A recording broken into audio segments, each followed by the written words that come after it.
Alright guys, let's do it. Two of the most powerful smartphone जो कि आपको same price पर मिलते हैं। जी हाँ, लोगों को लग रहा था कि iQOO जो है वो आएगा तो कम प्राइस पर मिलेगा, फिर कुछ अलग बात होगी, लेकिन ऐसा नहीं है। iQOO 15 भी आपको 72,999 पर मिलता है, वही सेम प्राइस पर जब OnePlus 15 लॉन्च हुआ था।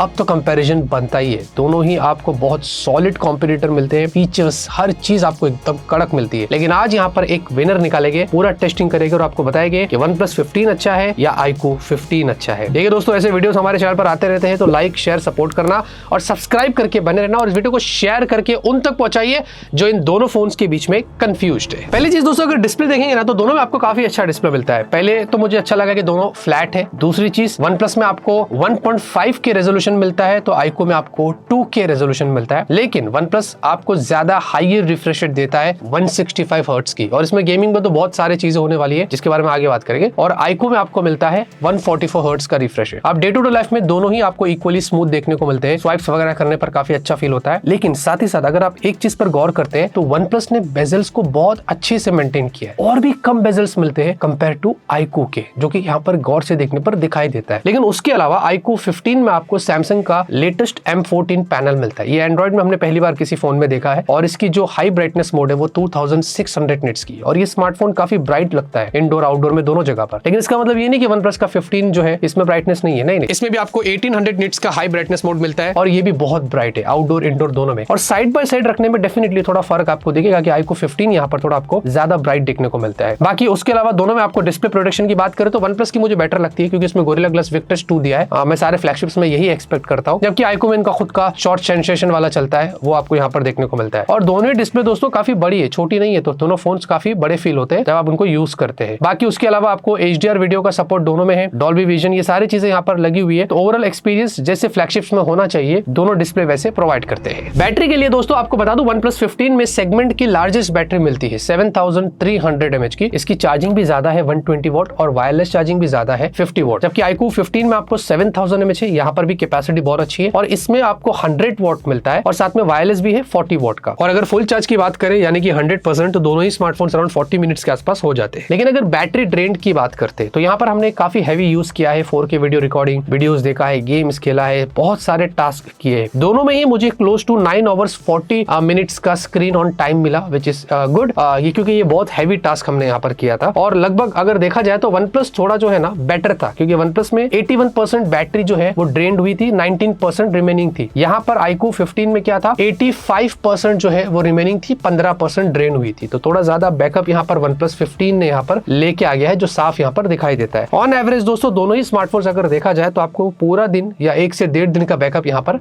दे देंगे। सॉफ्टवेयर की बात करेंगे तो भाई देखिए दोनों में यहाँ पर डिफरेंस है। आपको OnePlus 15 में OxygenOS 16 मिलता है, यहाँ पर 4 साल के ब्रांड्स अपडेट दे रही है, 6 साल के सिक्योरिटी पैचेस। iQOO 15 में OriginOS 6 आपको भी लेटेस्ट मिल रहा है, जिसमें आपको 5 साल के सिक्योरिटी पैच ईयरली अपडेट से और 7 साल के सिक्योरिटी पैचेस से, तो 1 साल अपडेट यहाँ पर iQOO 15 में आपको ज्यादा मिल रहा है। बाकी दोनों में प्री इंस्टॉल्ड ऐप से और ग्लांस वगैरह लॉक स्क्रीन पर ही वैसे सब आप डिसेबल कर दो, कोई इश्यूज यहाँ पर है नहीं। लेकिन अगर बात करें इसमें एक्सपीरियंस की, तो मेरे हिसाब से मैं OxygenOS 16 चूज करता हूँ। मुझे यहाँ पर ज्यादा बेटर स्मूथनेस मिली है, ज्यादा बेटर कस्टमाइजेशन मिला है, जो एक वाइब आता है, एक मतलब जब आप यूज करते जो एक्सपीरियंस बेटर है अगर मैं बोलूं, तो वो आपको OnePlus 15 के OxygenOS 16 में अच्छा देखने को मिलता है। खास करके इसमें AI फीचर्स भी बहुत है कंपेयर टू OriginOS 6 के। तो सारे जो AI फीचर्स है जो बहुत यूजफुल है, मैं आपको लिस्ट बता रहा हूँ, आप खुद देख लीजिए। ये सारे AI फीचर्स आपको OnePlus 15 में मिलते हैं एक्सपीरियंस करने के लिए। अभी भी OriginOS 6 में थोड़ी कमियां हैं जो मुझे लगता है कि वो पूरी हो सकती है। लेकिन हाँ, अच्छी बात है कि iQOO 15 में पहले फन टच चलता था, अब उन्होंने OriginOS 6 दिया, तो ये एक अच्छी चीज आपको मिलेगी। तो आपको सॉफ्टवेयर एक्सपीरियंस पहले से iQOO 15 में जो है वो बेटर देखने को मिलेगा। बट दोनों के मुकाबले डेफिनेटली मुझे OnePlus 15 बेटर लग रहा है। हाँ, और डायलर दोनों में स्टॉक है, तो कॉल रिकॉर्डिंग वगैरह का मामला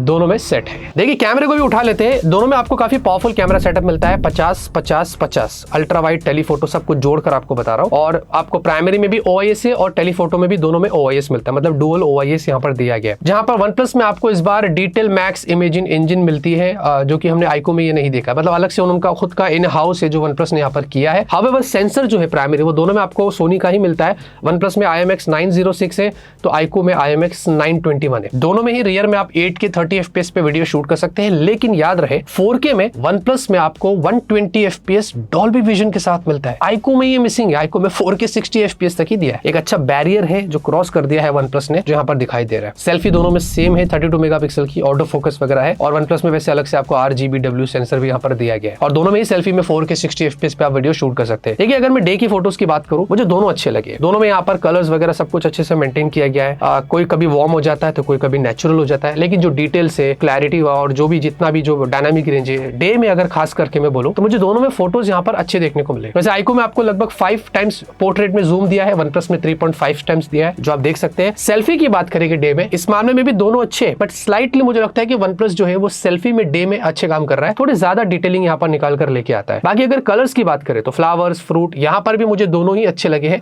बट एक चीज मुझे अच्छी लगी कि OnePlus थोड़ा सा नेचुरल टोन रखता है, कलर्स को बैलेंस करता है, आईक्यू थोड़ा सा बूस्ट करता है। अब ये डिपेंड करता है, कुछ लोगों को पसंद आता है, कुछ लोगों को नहीं भी आता है। मेरे हिसाब से मैं नेचुरल प्रेफर करता हूँ जो OnePlus ने यहाँ पर किया है। बाकी उसके अलावा अगर मैं जूम फोटोज की बात करता हूँ तो डे में OnePlus definitely better zoom photos लेता है कंपेयर टू आईक्यू के। हावेवर OnePlus में 120 टाइम्स जो है, आईक्यू में 100 टाइम्स है। OnePlus थोड़ा ज्यादा है, लेकिन फिर भी हमने ये वाला फोटो 100 पे लिया था और उसमें साफ दिख रहा है कि OnePlus में जो जूम पे काम किया गया है वो ज्यादा बेटर है कंपेयर टू आईक्यू 15 के जो यहाँ पर दिखाई दे रहा है। और अगर वीडियो की बात करेंगे डे में तो दोनों की स्टेबलाइजेशन अच्छी है, दोनों एकदम शार्प है, सही है। इनफैक्ट सेल्फी वीडियो भी देखेंगे तो यहाँ पर भी मुझे दोनों की स्टेबलाइजेशन क्वालिटी सब कुछ जो डे में है वो अच्छी लगी थी। नाइट में भी दोनों में पोर्ट्रेट फोटोज की अगर बात करें तो दोनों अच्छे हैं। इनफैक्ट जब नाइट में थोड़े जूम पोर्ट्रेट्स भी लेते हैं उसमें भी अगर आप देखेंगे तो फेस पे जो क्लैरिटी है, डिटेलिंग है वो बढ़िया है। OnePlus इधर थोड़ा नेचुरल टोन पर है, आईक्यू स्लाइट थोड़ा ब्राइट, कभी वार्म भी हो जाता है, ये डिपेंड करता है। तो यहाँ पर दोनों की नाइट में रियर पोर्ट्रेट मुझे अच्छे लगे। इनफैक्ट सेल्फी देखते हैं तो सेल्फी अच्छी है दोनों की, बट यहाँ पर भी मैं एक चीज जरूर कहूंगा कि OnePlus के थोड़े ज्यादा डिटेल्स ले लेता है, सेल्फी थोड़ा बेटर लगता है कंपेयर टू आईक्यू के। और नाइट में दोनों ही फोन्स में मैंने थोड़ी घोस्टिंग देखा, ज्यादा नहीं है, थोड़ी बहुत घोस्टिंग होती है स्काई में जब आप फोटोज वगैरह ले लेते हैं। लेकिन नाइट में भी अगर जूम फोटोज देखते तो साफ OnePlus बेटर निकल कर आया है कंपेयर टू आईक्यू के। मुझे लगता है कि आईक्यू को इस मामले में थोड़ा सा काम करना पड़ेगा, जो यहाँ पर साफ दिखाई दे रहा है। और नाइट वीडियो देखेंगे तो मुझे दोनों के ठीक लगे। आपको रियर वीडियो दिखा रहा हूँ और सेल्फी वीडियो दिखा रहा हूँ, आप देख सकते हैं कि दोनों अपने हिसाब से जो है वो बैलेंस यहाँ पर काम कर रहे हैं। फिर भी मैंने गूगल ड्राइव की लिंक डिस्क्रिप्शन में दिया हूँ, आप जाइए जज करिए और बताइए कि दोनों में से फोटोज वीडियोस डे नाइट के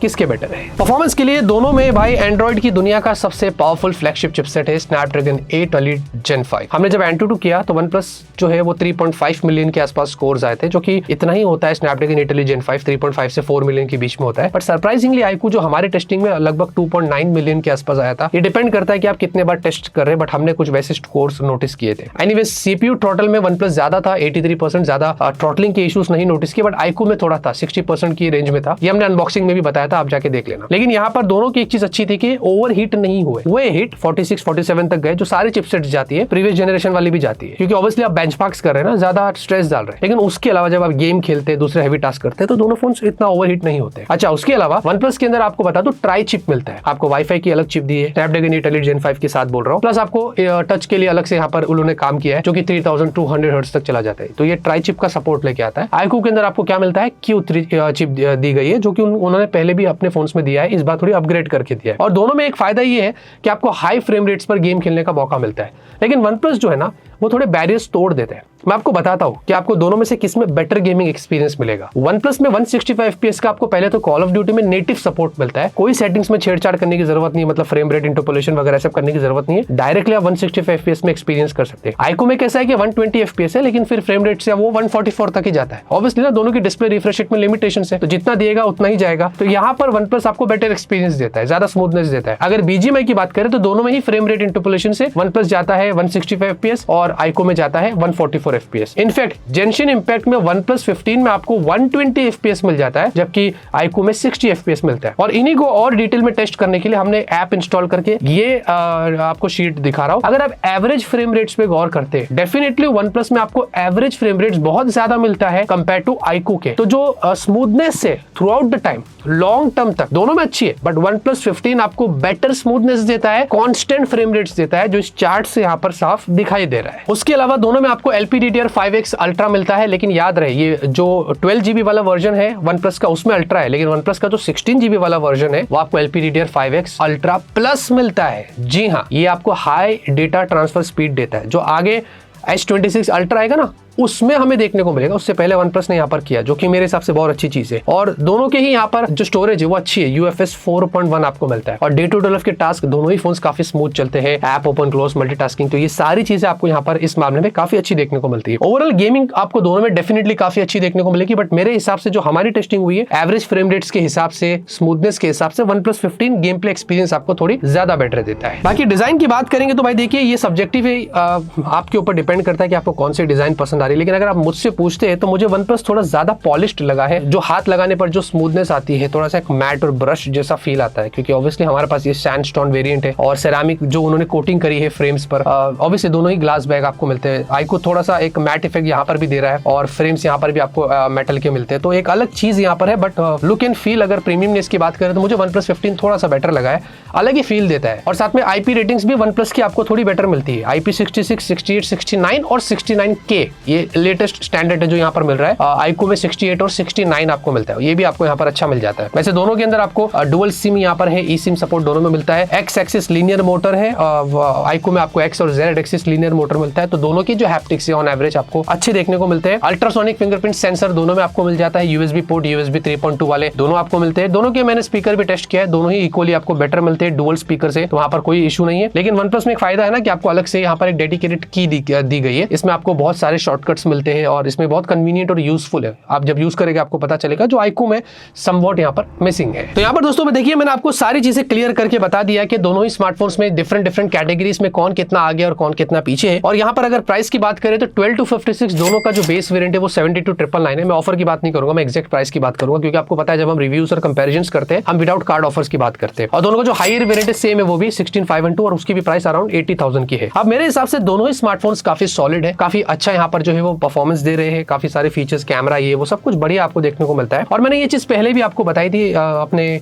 कुछ प्रीवियस वीडियोस में, टेक न्यूज में भी बोला था कि डेफिनेटली जो फ्लैगशिप्स है इस साल और अगले साल से सबकी प्राइसेस जो है ना वो बढ़ने वाली, जो हमने इस बार भी देखा है यहाँ पर। लेकिन उसके बाद भी दोनों में अगर आप स्पेंड कर लेते हैं 73,000 तो किस पर करना चाहिए और कौन ज्यादा वैल्यू देता है। मेरे हिसाब से OnePlus जो है आपको थोड़ा ज्यादा बेटर रीसेल वैल्यू देगा, पहली चीज तो ये। और दूसरा जो सॉफ्टवेयर एक्सपीरियंस है, I think this is one of the best software experience so far. OxygenOS 16 पे जो काम किया गया है, जो smoothness day to day life में आपको मिलती है, जो फीचर्स दिए है कस्टमाइजेशन के, जो AI फीचर्स है, वो OriginOS 6 से आपको थोड़ा ज्यादा बेटर देखने को मिलता है। तो मेरे हिसाब से OnePlus एक थोड़ा एज लेके आता है ऊपर, अगर उसको iQOO 15 से हम कंपेयर करते हैं। मैंने एक पोल भी किया था आई थिंक ट्विटर पर, वहां पर भी ज्यादातर लोग OnePlus 15 की ही बात कर रहे थे कि अगर इतना ही स्पेंड करना है तो लोगों ने बोला कि OnePlus 15 पे हम स्पेंड करेंगे। तो मेरा ये एक full and final fair opinion था इन दोनों फोन्स के बारे में। वैसे दोनों ही फोन्स काफी अच्छे हैं, ईदर ऑफ द वे आप चूज कर सकते हैं। जो मुझे बोलना था मैंने वो यहाँ पर क्लियर कर दिया। इतना इस वीडियो के अंदर। लाइक, शेयर, सपोर्ट, सब्सक्राइब करके रखिए। तब तक के लिए ऑलवेज कीप स्माइलिंग।